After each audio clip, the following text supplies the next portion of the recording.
we got to get to a lot of stuff now, and we come to you on Mondays for this. Not to mention, this is a hot weekend, wasn't it? So Brian Kelly's a Hall of Fame coach. He's won everywhere. He was 34-14, but the last 2 years there was slippage. Your thoughts about that? And of course, we've discussed over the years the hundreds of millions of dollars in buyouts that come with it. The first thing I think about with Brian Kelly is, he is the all-time winningest coach at probably the most recognizable college or university in the nation, Notre Dame.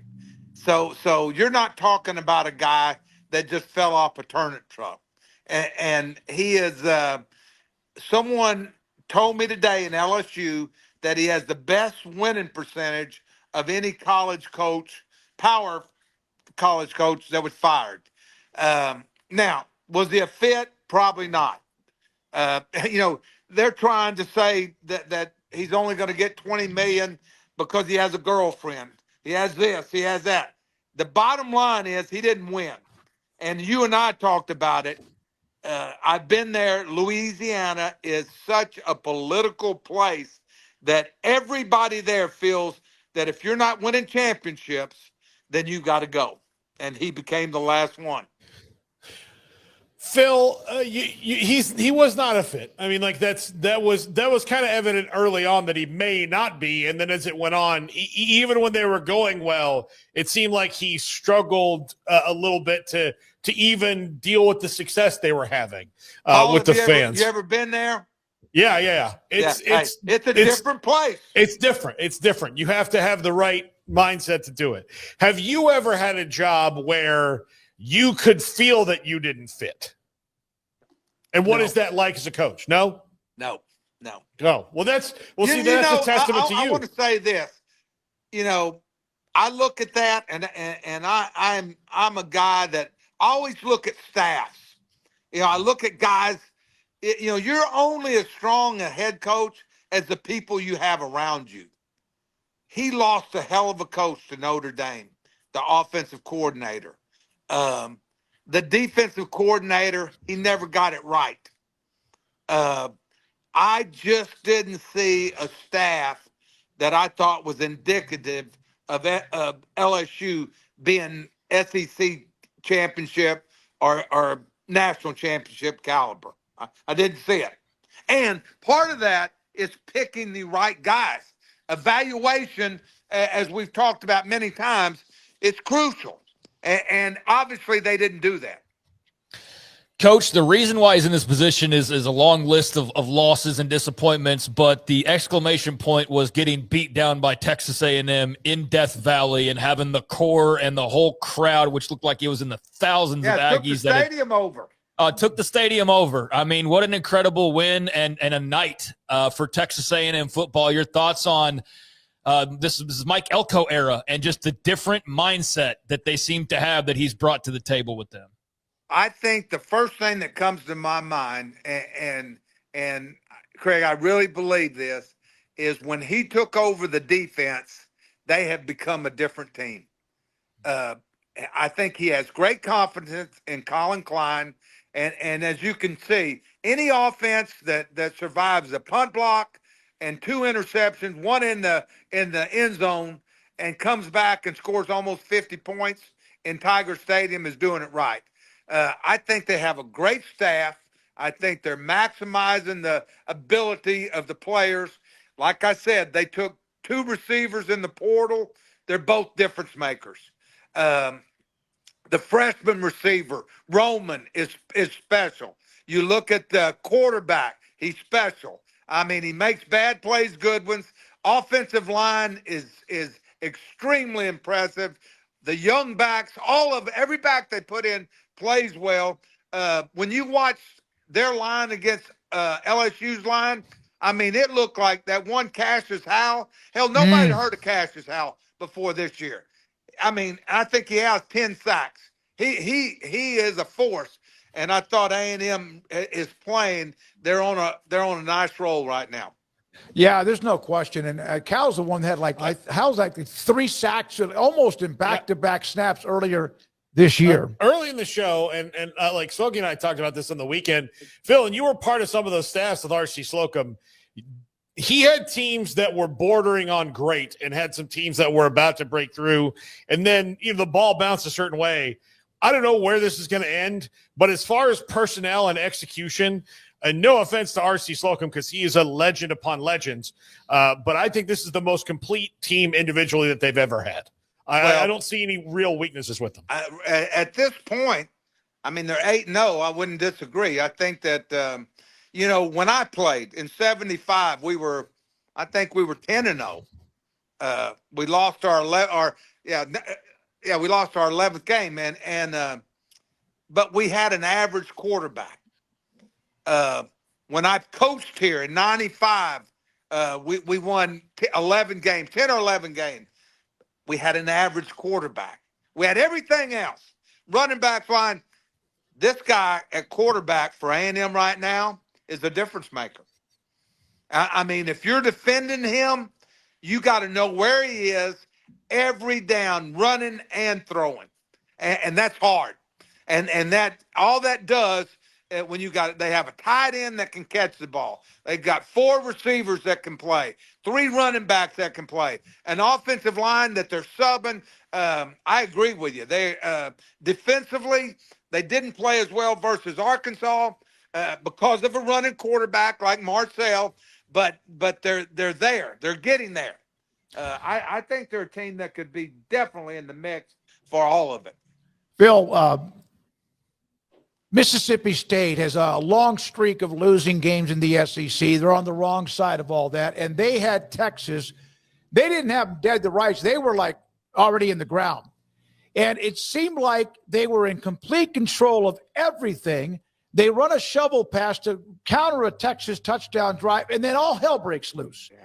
You've been a part of an offense that Jeff Levy learned under Art Browse at Baylor. Why is it so hard for those coaches to know how to control a game a little bit, slow it down, but still be effective and win a game? You're talking to a defensive guy. Mm-hmm. One of the things that you look at when you have and they did a great job against Texas with the no huddle, with a hurry up.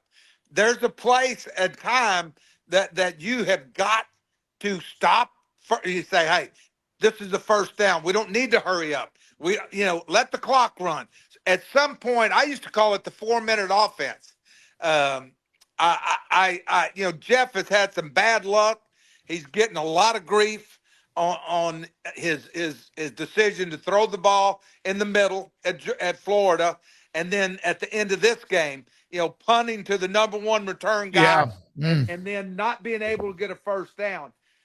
Now, I will be the first to tell you, it's easy to criticize when you're not there. They have a belief system, but they're madder than hell in Starkville right now. They feel like they should have at least 2, maybe 3 with the Tennessee game, SEC wins, and they feel like a lot of it's coming from coaching decisions. Coach, how do you feel about Texas at this point? Without Niblett, they have another couple losses around their neck right now, and they're really not reaching expectations. If he doesn't run that back, they're not going to win that game. Right? They could not score on offense. Yeah. So I don't see defensively they're okay, but I thought Jeff and them did a good job with them with the tempo and it's always been good versus what they're doing. But I don't see them. I don't know who the next quarterback is, but I haven't seen a thing from Arch that would ever tell me that he's going to be the answer there. At least not without an off season to work on whatever is going on, right, Phil? I mean, that's the thing that he needs right now is to fix the mechanical stuff, and they need to improve along the offensive line. But it's Matthew Caldwell, a guy who's been at 4 schools, and look, he's made a couple good throws when he's in there, but is he going to be able to withstand a full game against Vanderbilt, who I'm sure you love watching play because even when Pavi is not going, that Clark Lee defense will knock you in the ribs. Yeah. My gosh. That was the best game of the week. Them in Missouri. Now, I'm going to tell you something. A&M has really played well. They better get ready when they go to Missouri. I have been impressed with them also.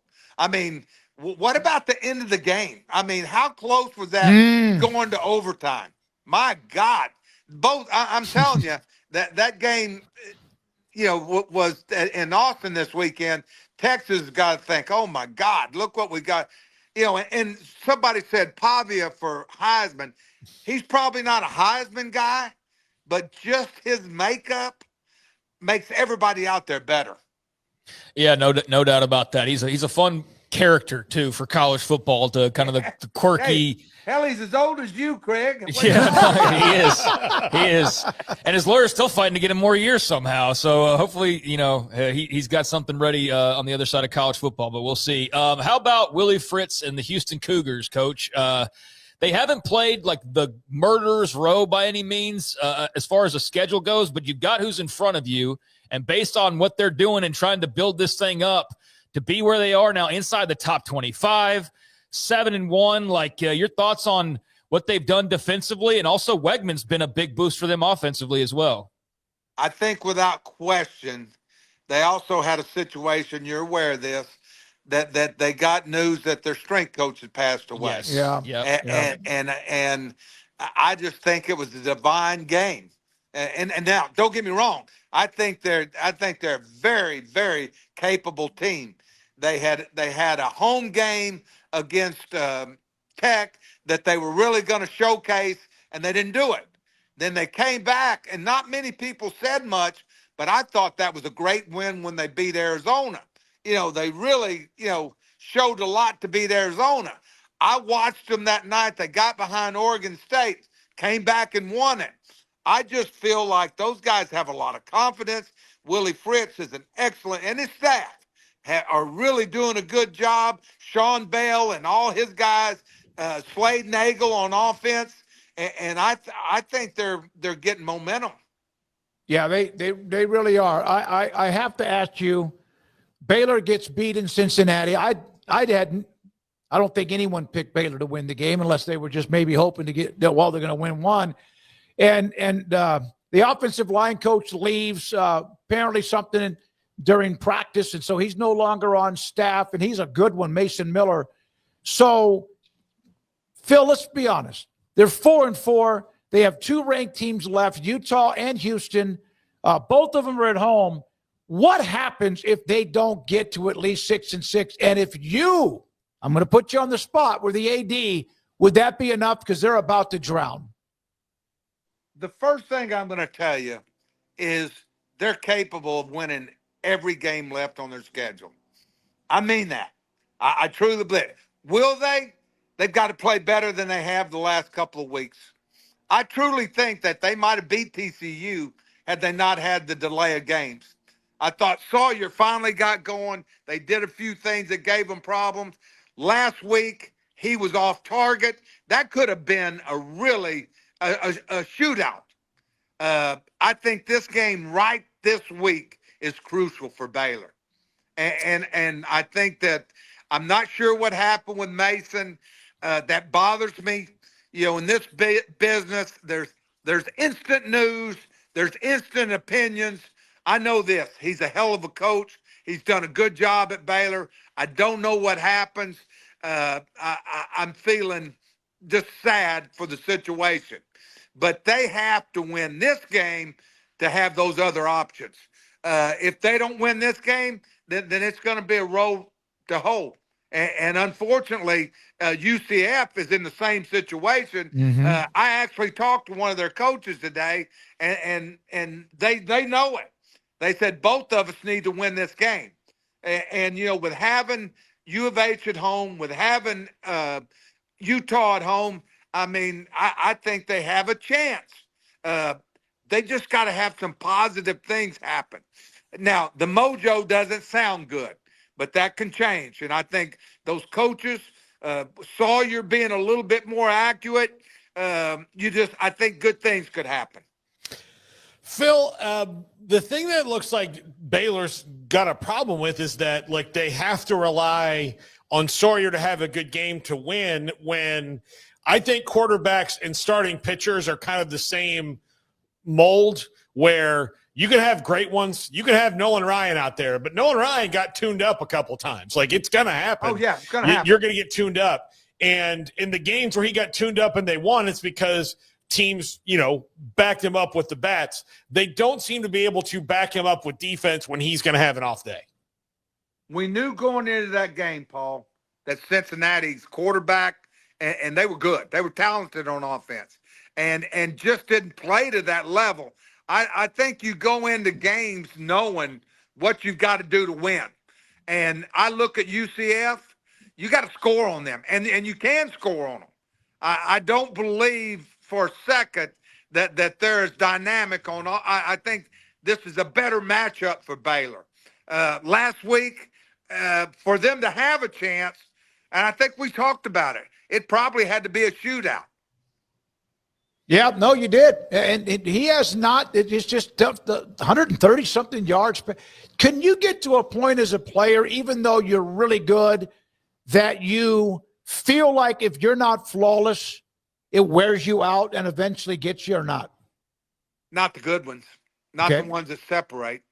I mean that. I mean, you ask Robert Griffin, Petty, Nick Florence. I mean, hell, let me tell you something. And that doesn't mean they're not going to have great games, but I felt that way in the TCU game. I don't know, David. You tell me. A couple of throws were there that he overthrew, didn't get the ball there. I mean, those are memory games that people say, hey, remember when? I remember RG3 against Oklahoma in 11, throwing that ball to Williams in the end zone. I mean, that's what you're known for. Yeah, the big moments that also can put a program at a different level, because that's absolutely. That was someone said when he made that throw and the catch that was when they started writing checks for McLean Stadium to start being built with the donors and everybody else on campus. How are you doing? Everything's going well with you. Have you played golf yet? Can you swing? I can't play for another 3 weeks. Okay. So, all right. But I'm doing good. I'm got the neck brace off. I have to sleep with it, but I'm doing good. All right. It's great to see you, Coach. Right. We love you, man. Hey, congratulations on that grandbaby. Thank you. Absolutely. Yes. Yeah. Thank you. Appreciate that. Hey, that's better than any football talk.